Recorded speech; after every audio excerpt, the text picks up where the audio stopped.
Olá, meus amigos, olá, minhas amigas do Legislação Integrada. Aqui quem fala é o professor Bruno Valente. Nossa conversa de hoje é sobre a edição de número 222 do Jurisprudência em Teses do STJ. O tema da edição, gente, é Marco Civil da Internet. Antes de começar, já aproveita e se inscreve no nosso canal, seja no Spotify, Deezer, Apple Podcasts, Google Podcasts ou no YouTube, e ativa o sininho para ficar sabendo de todas as novidades. Nos segue também no Instagram, @legislação_integrado, onde todo dia tem novidade. E o mais importante de todos os convites, acesse legislaçãointegrada.com.br e vem conhecer o Clube da Lei, esse clube de membros que dá acesso a todos os materiais de lei seca e jurisprudência do Legislação Integrada e a mais de 100 planos de leitura. Tudo que você precisa para o estudo completo, atualizado e organizado de lei seca e jurisprudência, por um material, gente, que é toda semana atualizado por esses mesmos informativos que nós trazemos aqui em áudio. Então, um estudo completíssimo, com certeza vai ser um marco no teu estudo para concurso. Aproveita também e conhece o Mapa do Aprovado, esse curso que te ensina a estudar. Com ele você vai aprender a organizar o teu plano de estudo de uma forma super focada na tua realidade e com muita estratégia. E por último, conhece também a Editora Integrada, que é uma parceira do concurseiro no momento de publicar aquele livro. Muitas vezes é um TCC, uma monografia, uma dissertação, que já está ali na gaveta e você não tinha muita esperança de publicar, mas agora você vai perceber que é muito mais simples do que você pensa e pode ser muito útil, inclusive, em uma prova de títulos. Sem mais delongas, meus amigos, vamos para a primeira tese do dia. Tese 1. O provedor de pesquisa constitui uma espécie do gênero provedor de conteúdo, pois estes sites não incluem, hospedam, organizam ou de qualquer outra forma gerenciam as páginas virtuais indicadas nos resultados disponibilizados. Apenas indicam links onde podem ser encontrados termos ou expressões das buscas fornecidas pelos usuários. Então, gente, essa tese traz o tal do provedor de pesquisa. Quem é o provedor de pesquisa? É o Google, é o Bing, é o Yahoo. São aqueles sites que você digita os termos, as palavras-chave que você busca e ele vai te direcionar a links. Então a tese contextualiza que esse provedor de pesquisa ele é uma subcategoria ou uma espécie dentro de uma categoria mais ampla que é a dos provedores de conteúdo. E os julgados em questão que foram utilizados para fundamentar essa tese, eles fazem algumas pequenas distinções entre o provedor de conteúdo e esse tipo aqui que é o provedor de pesquisa. Então, por exemplo, o provedor de pesquisa, ele não inclui conteúdo próprio. Ele, na verdade, ele indica o link para acesso daquele conteúdo já existente na internet. Ele também não hospeda conteúdo, porque ele basicamente direciona para aquele conteúdo do qual está relacionado com as palavras-chave decorrentes da pesquisa. Além disso, eles não organizam ou gerenciam conteúdo. Então, não existe um controle editorial ou uma gestão do conteúdo que aparece na pesquisa. Esses sites eles apenas organizam os resultados de uma maneira que eles consideram mais útil ou relevante aos usuários com base em algoritmos. E por último, eles se limitam a indicar links. Então, basicamente, você traz ali uma palavra-chave e ele vai te indicar vários links que podem ser relevantes em relação àquela palavra-chave. Então, gente, essa tese ela vai ser aprofundada nas teses seguintes, tá? Então, por isso, eu vou deixar para comentar esses aspectos mais aprofundados conforme forem surgindo aqui as próximas teses. Então, como é que ficou a tese 1? O provedor de pesquisa constitui uma espécie do gênero provedor de conteúdo, pois esses sites não incluem, hospedam, organizam ou de qualquer outra forma gerenciam as páginas virtuais indicadas nos resultados disponibilizados. Apenas indicam links onde podem ser encontrados termos ou expressões de buscas fornecidos pelo próprio usuário. Tese 2. Para o Marco Civil da Internet, os sites de intermediação enquadram-se na categoria provedores de aplicação e se sujeitam às normas previstas no Marco Civil da Internet, em especial aquelas aplicadas aos provedores de conteúdo. Então vamos lá, primeiro vamos analisar aqui os conceitos. O que é um provedor de aplicação? Provedor de aplicação é um provedor que disponibiliza qualquer serviço que seja acessado pela internet e que ofereça funcionalidades aos seus usuários. Então, esse provedor ele não precisa ser proprietário da informação. Ele basicamente facilita o acesso a ela através da plataforma. Me dá exemplo, professor. Vamos lá, plataforma de e-commerce, redes sociais, sites de busca, etc. Então, por exemplo, o Instagram, o TikTok, aí vamos para e-commerce, o Mercado Livre, o Google, todos esses são provedores de aplicação. Segundo conceito, sites de intermediação. São plataformas online que facilitam as transações entre compradores e vendedores, proporcionando um espaço para que os produtos sejam anunciados e transacionados. Eles não são os proprietários dos produtos vendidos, mas eles são facilitadores do comércio eletrônico. Então vamos dar aqui dois exemplos, o OLX, o Mercado Livre, etc. Então, basicamente, o que a tese está dizendo? Está dizendo que um site de intermediação ele está integrado na categoria de provedor de aplicação. E por isso, aquele regulamento que está no Marco Civil da Internet, que se aplica ao provedor de aplicação, se aplica da mesma forma ao site de intermediação, que é uma categoria de provedor de aplicação. Seria isso. Vamos para um exemplo, o artigo 19 do Marco Civil da Internet.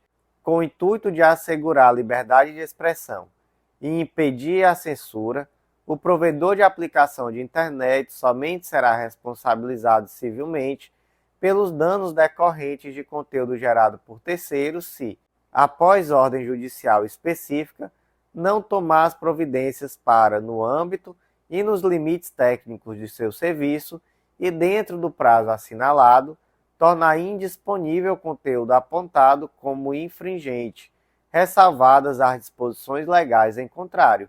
Então temos aqui uma regra que traz uma responsabilidade limitada desse provedor de aplicação em relação àquele conteúdo que foi gerado por terceiro. O provedor de aplicação só vai ser responsável por esse tipo de conteúdo quando, após ordem judicial específica, ele não tomar providência para retirar esse conteúdo, para tornar esse conteúdo indisponível. Então, basicamente, o que se está dizendo é que essa norma aqui, por exemplo, o artigo 19, que é uma norma que traz uma limitação de responsabilidade, ela se aplica também aos sites de intermediação. Então, esse site, essa plataforma online de compra e venda.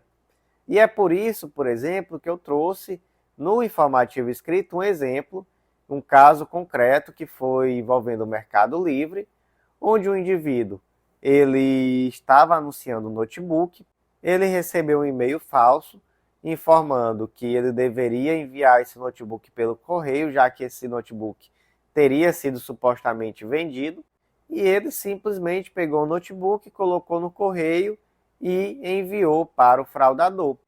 Qual foi a conclusão que se chegou?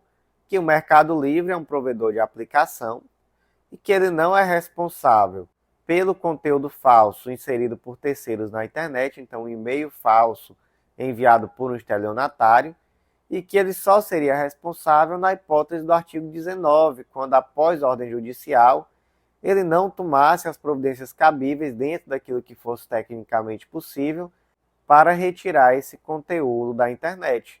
Então, nesse caso, ele não teria como ser responsabilizado por um e-mail falso que foi enviado para um vendedor que estava anunciando um notebook e que enviou esse notebook via correio sem tomar as precauções necessárias de verificar se aquele e-mail era de fato real.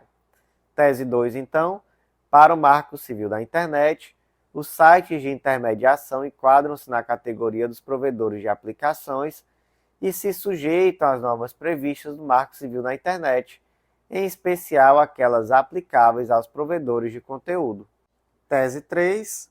Para o Marco Civil da Internet, os sites de e-commerce enquadram-se na categoria de provedores de conteúdo, pois são responsáveis por disponibilizar na rede as informações criadas ou desenvolvidas pelos provedores de informação. E aqui, gente, um dos casos concretos que fundamentou a tese foi relacionado à venda de um veículo que estava anunciado no site da OLX. Então, esse veículo estava ali anunciado na OLX, uma determinada pessoa, que eu chamei de Ana, comprou esse veículo, só que acontece que ao passar em uma blitz, ela percebeu que o veículo era clonado, então o veículo ficou apreendido. E aí pergunta se a OLX ela é responsável, e aí nós vamos, gente, para aquela mesma questão do julgado anterior. Nesse caso aqui, a OLX ela funciona como um verdadeiro site de classificados. Ela simplesmente aproxima o comprador do vendedor e sequer a transação é realizada via site. Então a transação foi realizada em um momento posterior. Simplesmente uma parte pegou o telefone da outra, entraram em contato, negociaram e foi realizada a venda. O OLX é responsável pela integridade da informação? Não é. Mesma regra que eu já trouxe lá para vocês do artigo 19. O provedor ele só vai ser responsável pela integridade da informação quando, após ordem judicial específica, ele deixar de realizar a retirada daquele conteúdo. Então, tese 3. Para o Marco Civil da Internet, os sites de e-commerce enquadram-se na categoria dos provedores de conteúdo, os quais são responsáveis por disponibilizar na rede as informações criadas ou desenvolvidas pelos provedores de informação. Tese 4. As empresas que prestam serviço de aplicação na internet em território brasileiro devem se submeter ao ordenamento jurídico pátrio, independentemente da circunstância de possuírem filiais no Brasil ou de realizarem armazenamento de dados em nuvem. Então, gente, aqui basicamente uma aplicação do artigo 11 do Marco Civil da Internet em qualquer operação de coleta, armazenamento, guarda e tratamento de registro de dados pessoais ou de comunicação por provedores de conexão e de aplicação de internet, em que pelo menos um desses atos ocorra em território nacional, deverão ser obrigatoriamente respeitados a legislação brasileira e os direitos à privacidade, à proteção dos dados pessoais e ao sigilo das comunicações privadas dos registros. Então, basicamente, um serviço de aplicação na internet está disponível no Brasil, aplica-se a lei brasileira. Ponto. Ah, mas não tem filial no Brasil. Ah, mas o armazenamento dos dados ocorre fora do Brasil. Gente, isso não importa. Aquela empresa de tecnologia que opera na internet do Brasil sujeita-se à lei nacional. Sobre o tema eu trouxe muito julgado, trouxe o julgado do informativo 750 do STJ, um do informativo 1084 do STF, outro do informativo 683 da STJ, e nesses julgados eu trago até mesmo um aprofundamento acerca do tema. Então, tese 4, empresas que prestam serviço de aplicação na internet em território brasileiro devem se submeter ao ordenamento jurídico pátrio, independentemente da circunstância de possuírem filiais no Brasil ou de realizarem armazenamento de dados em nuvem. Tese 5. O provedor de internet deve manter armazenados os registros relativos ao patrocínio de links em serviço de busca pelo período de 6 meses, contados do fim do patrocínio e não da data da contratação. O fundamento do julgado é o artigo 15 do Marco Civil da Internet. O provedor de aplicações de internet, constituído na forma de pessoa jurídica e que exerça essa atividade de forma organizada, profissionalmente com fins econômicos, deverá manter os respectivos registros de acesso a aplicações de internet, sob sigilo, em ambiente controlado e de segurança, pelo prazo de 6 meses nos termos do regulamento. E aí a dúvida que surgiu foi em relação àquela situação de patrocínio de link. Então, por exemplo, imagina que eu anuncio pelo Google e nesse anúncio pelo Google eu estabeleço palavras-chave e essas palavras-chave é que irão estabelecer a relevância. Então, por exemplo, se eu patrocino o termo legislação, quando alguém digitar legislação na internet, aparece aquele anúncio patrocinado do Legislação Integrada. Certo. Gente, quando nós fazemos um patrocínio de link, por exemplo, nós vimos aqui que o provedor de aplicação ele tem que guardar esses dados sobre sigilo em ambiente controlado de segurança pelo prazo de pelo menos 6 meses. Mas pode surgir a dúvida. Quando começa a contar os 6 meses? É da data da contratação do patrocínio ou da data do fim? Então imagina que eu passei 3, 4, 5 meses patrocinando determinada palavra-chave. Quando vai iniciar esse prazo de 6 meses? Gente, só no fim da contratação, tá? No fim do patrocínio. Então não é na data do início, e sim na data do fim. Então como é que ficou a tese 5? O provedor de internet deve manter armazenados os registros relativos ao patrocínio de links em serviços de busca pelo período de 6 meses contados do fim do patrocínio e não da data da contratação. As teses 6 e 7 serão analisadas conjuntamente. Tese 6. A utilização da marca de um concorrente como palavra-chave para direcionar o conteúdo do produto ou serviço para links patrocinados contratados em provedor de busca na internet com o fim de obter posição privilegiada em resultado de pesquisa, configura concorrência desleal. Tese 7. É possível a condenação a pagamento de compensação por danos morais em razão da utilização de nome comercial ou de marca registrada como palavra-chave para ativação de links de anúncios patrocinados em sites de busca da internet. Gente, essa aqui é aquela situação em que uma empresa anuncia o nome da outra no Google, basicamente é isso. Então imagina que existe uma empresa chamada Legislação Desintegrada e essa empresa anuncia no Google a palavra-chave Legislação Integrada ou então a palavra-chave Clube da Lei, por exemplo. E aí sempre que alguém vai no Google e escreve Clube da Lei ou Legislação Integrada, o primeiro resultado que aparece é a empresa concorrente, no caso concreto aí, a Legislação Desintegrada. Meus queridos, infelizmente, isso acontece demais. Se já não bastasse a gente ter que ficar atento a site pirata vendendo rateio, a situações de clonagem de material que já aconteceu com a gente, também existe concorrente que anuncia como palavra-chave o nome da nossa empresa. Mas enfim, coisas que se resolvem, nada demais. Mas o fato é que a tese 6 nos conta que essa situação pode inclusive configurar um crime de concorrência desleal.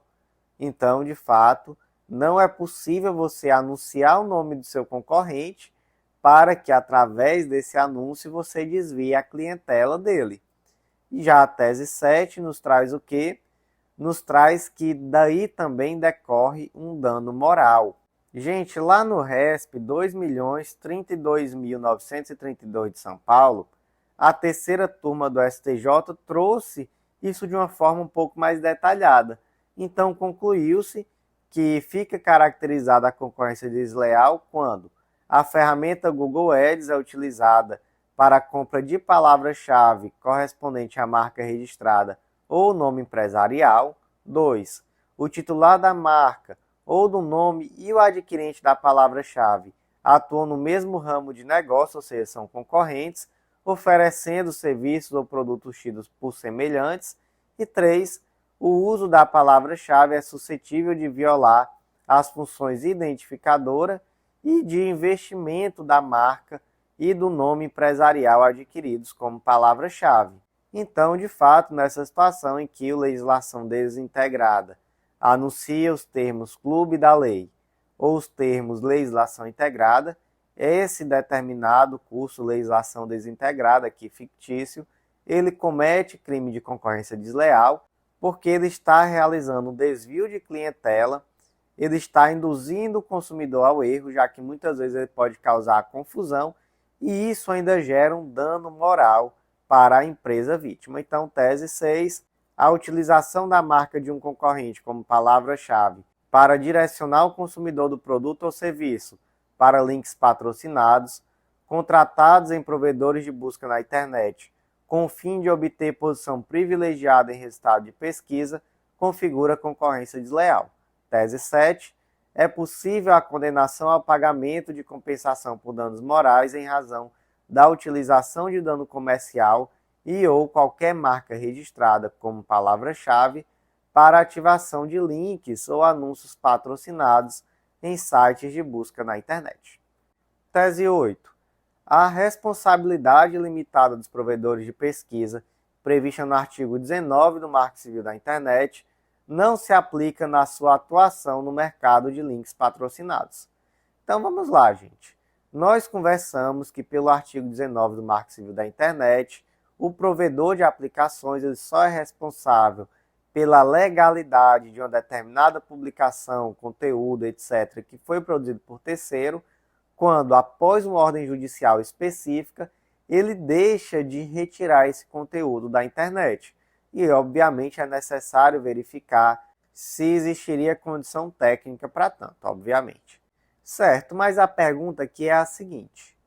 O Google, quando ele atua como mero provedor de buscas, ele vai ter o artigo 19 aplicado a ele, ok. Mas e quando ele atua na venda de link patrocinado? Então, nessa hipótese aí, da venda de palavras-chave, nesse caso se aplica o artigo 19? Não se aplica. Por quê? Porque nesse caso não existe uma postura meramente passiva do Google. Pelo contrário, nesse caso, esse patrocínio só é efetivado após uma análise realizada pelo Google. Então, eu vou dar um exemplo no Meta, né, que é Instagram, Facebook. Muitas vezes, a legislação integrada sobe determinados anúncios no Google, no Meta, e esse anúncio é rejeitado. Por quê? Porque como se utiliza termos como Ministério Público, como delegado, como magistratura, ele entende que pode ser conteúdo relacionado à política. E aí cabe a gente depois ir lá contestar e explicar que não tem nada a ver com política. Na verdade, estamos tão somente anunciando um plano de leitura para um concurso público. Mas veja só, isso demonstra que existe um papel mais ativo e seletivo. E, portanto, nessa situação, não se aplica o artigo 19 do Marco Civil na Internet. Então, tese 8, a responsabilidade limitada dos provedores de pesquisa, prevista no artigo 19 do Marco Civil da Internet, não se aplica à sua atuação no mercado de links patrocinados. As teses 9 e 10 serão conjuntamente analisadas. Tese 9, a responsabilidade dos provedores de aplicação na internet por conteúdo gerado por terceiro é subjetiva e torna-se solidária quando, após notificação judicial, a retirada do conteúdo ofensivo é negada ou retardada. Tese 10, a motivação do conteúdo divulgado de forma indevida é indiferente para a incidência do artigo 19 do Marco Civil da Internet. Certo, vamos lá, gente. Primeiro ponto, a tese 9 traz novamente aqui o artigo 19 do Marco Civil da Internet. Ela traz que a responsabilidade do provedor de aplicação na internet por conteúdo gerado por terceiro é de natureza subjetiva, ou seja, decorre da existência de culpa. Se não houver culpa, não há responsabilidade. E trouxe que essa responsabilidade solidária ela só vai existir a partir de que momento? A partir do momento que o provedor de aplicação for regularmente intimado pela Justiça a retirar esse conteúdo. E quando, após essa regular intimação, ele silencia, né, então ele retarda ou ele se nega, aí sim está presente uma responsabilidade já de natureza subjetiva, e essa responsabilidade se torna solidária junto com o terceiro autor dessa infração. E a tese 20, gente, ela vai nos contar que a motivação do conteúdo divulgado ela é diferente.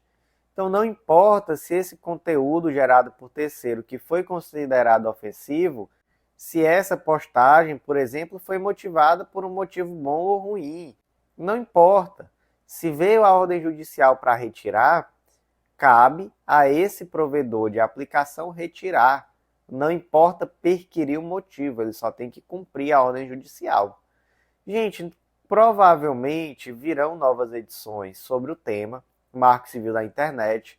E aí nessas novas edições eu tenho quase certeza que virão teses que falarão sobre as situações excepcionais em que não é necessário aguardar essa ordem judicial, que é basicamente quando se está diante de pornografia. Então, por exemplo, aquele indivíduo que ele posta em uma rede social um conteúdo pornográfico da ex-namorada, como vingança, por exemplo. Em casos assim, de fato, não é necessário sequer aguardar a ordem judicial.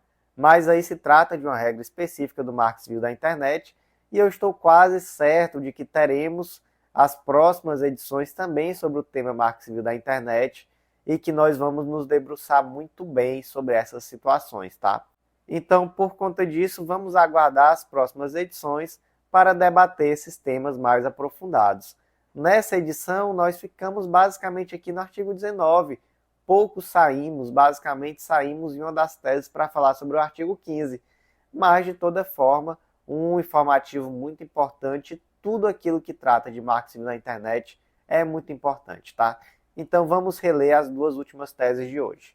A responsabilidade dos provedores de aplicação da internet por conteúdo gerado por terceiro é subjetiva e torna-se solidária quando, após notificação judicial, a retirada do conteúdo ofensivo é negada ou retardada. Tese 10. A motivação do conteúdo divulgado de forma indevida é indiferente para a incidência do artigo 19 no Marco Civil da Internet. E meus amigos, por hoje foi isso. Eu agradeço a você que ouviu até o final. Faço aquele convite novamente, acesse legislaçãointegrada.com.br e vem fazer parte do Clube da Lei, esse clube de membros que com certeza vai ser um grande marco nos teus estudos daqui para frente, porque ele te dá acesso a um material super completo de lei seca e jurisprudência, semanalmente atualizado, e há vários e vários planos de leitura em uma única assinatura e que vão te permitir finalmente um estudo com continuidade, sem precisar estar mudando de material a cada novo edital que é publicado.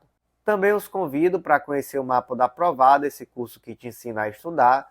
Com ele você vai aprender a organizar teu plano de estudo de uma forma super focada na sua realidade e com muita estratégia. E vem também conhecer a Editora Integrada, vem publicar com a gente. Você vai ver que é mais fácil do que você imagina e quem sabe vai ser um grande diferencial para você, concurseiro. Meus amigos, por hoje foi isso. Eu agradeço a você que ouviu até o final e até a próxima.